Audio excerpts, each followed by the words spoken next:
Ahead of the next public hearing, the House Select Committee investigating January 6th, originally planned for last week and since postponed because of the storm that was coming, Congressman Jamie Raskin wrote a powerful op-ed in the New York Times about the violent rhetoric of the modern Trumpian Republican Party, the actual violence of January 6th, and the dangerous insurrectionist theory of the Second Amendment that they are using to justify it. Let me read you a little bit from it. Quote, many Republicans in Congress agree the Second Amendment is about maintaining within the citizenry the ability to maintain an armed rebellion against the government if that becomes necessary. The romantic but entirely fraudulent insurrectionary theory of our Constitution allows Mr. Trump's followers to suggest that the mass destructive violence of January 6th was something other than criminal, end quote. January 6th investigation in Congress is still ongoing. They're looking into that role and Donald Trump and those close to him that played on that fateful day. And the committee is likely to hold another public hearing sometime in the next few weeks. Joining me is that Congressman Jamie Raskin, Democrat of Maryland. He's a member of the House Select Committee on January 6th. He also led, he was the lead House manager in the second impeachment of Donald Trump. Congressman, it is always a pleasure to see you. Thank you for being with us. You know, and other than your role in the impeachment and the January 6th hearing, you are someone we have turned to for years because of your understanding of the Constitution. And I would like to explore this a little bit because there are candidates running now and members of Congress who talk about January 6th in terms of the Second Amendment, in terms of the right to take up arms against your own government. Can you explain this to those of us who are not constitutional scholars, what you were writing about in this op-ed as it relates to the Second Amendment? Well, pretty much on a daily, certainly a weekly basis, a Republican member of Congress will get up on the floor or in committee and say that the Second Amendment gives the people the right to overthrow the government, to engage in armed rebellion. And it's just nonsense. There's nothing to support that. Article 1, Section 8, Clause 15 of the Constitution says the Congress has the power to call forth the militias from the states to suppress insurrections. And the Republican Guarantee Clause says that Congress must guarantee to the people of the states a Republican form of government and has the power to put down domestic violence. And, you know, even Section 3 of the 14th Amendment says anyone who has sworn an oath to uphold and defend the Constitution against enemies, foreign and domestic, who violates it by engaging in insurrection or rebellion may never hold office again. So the whole edifice of the Constitution is designed to stop insurrection, and yet we have Republicans who to this day are claiming that there's some kind of constitutional right to engage in it. And it's ridiculous. The only thing that they cite is the Declaration of Independence, which says, of course, that, you know, when in the course of human events, people are being oppressed by tyrants, they can overthrow the government. This is true, but that's a natural law right. That's not a right contained in the Constitution of the United States or Britain. No constitution gives the people the right to destroy the Constitution and the government. Nor does the First Amendment give people the right to overthrow the government. So there are a number of people who claim that what we're looking at here on the screen was the exercise of the First Amendment, of the right to peaceably assemble. I have peaceably in quotes because it's actually in the Constitution. But actually, you don't have the right to not peaceably assemble with the aim of overthrowing the government under the First Amendment or any other amendment in the United States Constitution.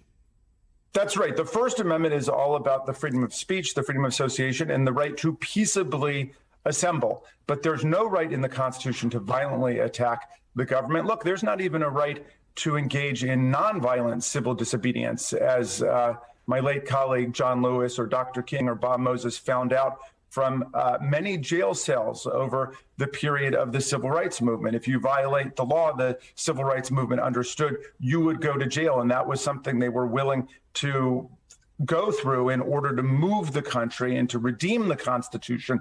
But now we've got violent insurrectionists who've forgotten the whole message of the Civil War, which is you do not have a right to take up arms against the U.S. government. And that's the importance of all these cases. We've had more than 900 prosecutions against the January 6th insurrectionists. There's not a single one where a federal or a state court, for that matter, has dismissed the charges on the grounds that the people were lawfully engaged in Second Amendment insurrection.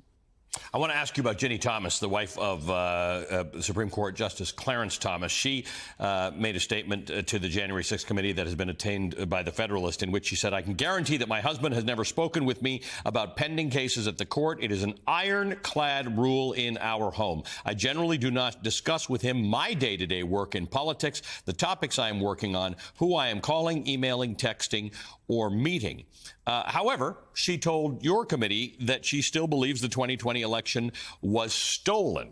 All of this becomes a little hard to reconcile, which is why I put it to you. How do you reconcile this? Well, far be it for me to question the household rules in the Thomas family.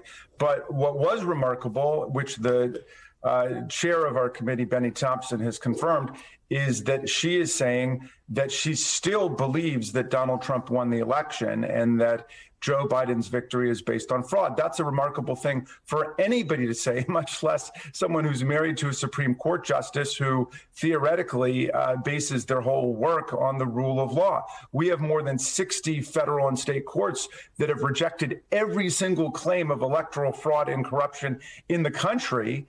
And these people have nothing to cite against it other than a feeling they have from Fox News or some other media outlet that there was fraud. But the courts have looked at it. This is how we deal with claims of electoral fraud or corruption in the United States of America. And all of the courts have rejected it. And yet we still have people like Ginny Thomas and others who are out there swallowing the big lie and continuing to propound it. That's just a dangerous thing for a democracy.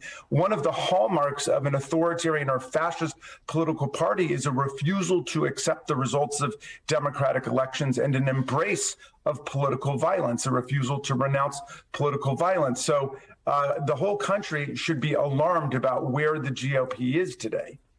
Your next hearing, might be the final hearing, you've described it as maybe the last investigative public hearing where we're going to try to round out the factual narrative. Can you put any meat on those bones for us?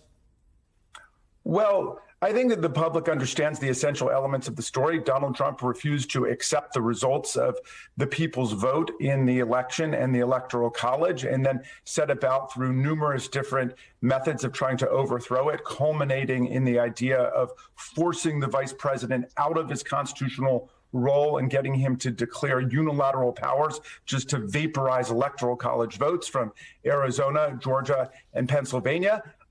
We are going to complete that story. We may have some updates on what happened with all of those missing Secret Service texts, but we may have more information from the Secret Service about what actually happened. We're basically going to give the public all of the material, essential information that we've got about what happened. But then the other thing, Ali, is we're going to talk about the continuing clear and present danger posed by the political forces unleashed by Donald Trump against us, the domestic violent extremist groups, the social media, which has been used as an instrument for promoting this kind of insurrectionism against the government of the United States. Congressman, good to see you. Thank you for joining us this morning. We appreciate it. The Democratic Congressman Jamie Raskin of Maryland is a member of the House Select Committee on January 6th.